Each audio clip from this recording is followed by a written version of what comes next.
Au lendemain de la guerre 14-18, Pantin est devenue une ville importante qui attire sans cesse de nouveaux habitants. La plupart des familles ouvrières habitent dans une pièce unique. Les déchets des foyers sont jetés dans les rues ou les arrière-cours. Cette situation d'insalubrité est propice aux épidémies, notamment la tuberculose. Des politiques de santé et d'hygiène sont alors mises en place. Le bien-être des habitants devient une préoccupation partagée par tous. À Pantin, c'est la municipalité socialiste de Charolais qui, entre 1919 et 1938, prend les choses en main. On organise le ramassage des ordures, on met en place un système d'assainissement, on installe aussi l'éclairage public pour rendre les rues plus sûres.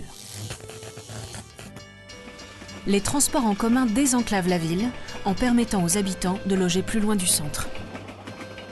La ville se transforme et s'organise. Au sud de Pantin, on construit les premières habitations à bon marché, ancêtres des HLM. Ces logements répondent aux nouvelles pratiques en matière d'hygiène.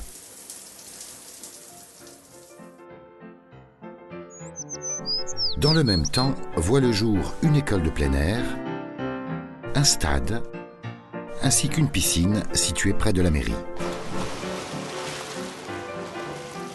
L'école de plein air est la réalisation la plus emblématique de cette période.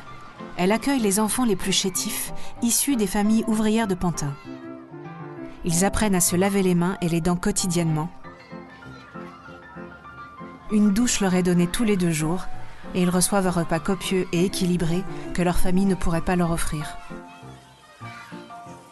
La méthode pédagogique incite à l'épanouissement personnel. Le matin, lecture, calcul, observation et description de la nature éveillent les sens. Exercices physiques, jardinage, petits travaux manuels occupent l'après-midi. Sans oublier le quotidien et très sérieux bain de soleil. Les projets s'enchaînent. Le département de la Seine construit une cité-jardin qui s'étend sur Pantin, le Pré Saint-Gervais et les Lilas. C'est un nouveau concept d'habitat qui allie logement collectif et aménagement paysager. La municipalité développe un programme social important. Ainsi apparaissent les colonies de vacances, un dispensaire ou encore les bains-douches. C'est l'époque des congés payés et des grandes fêtes populaires. Les habitants profitent de leur temps libre pour se retrouver. Toutes les occasions sont bonnes. La fête de la gymnastique est certainement le symbole le plus fort de cette nouvelle organisation de la vie citoyenne. Mais la vie locale est rattrapée par les tensions internationales. La guerre va stopper le développement de la ville. La joie et l'optimisme cèdent la place aux heures sombres de l'histoire. À Pantin, des groupes de résistants s'organisent.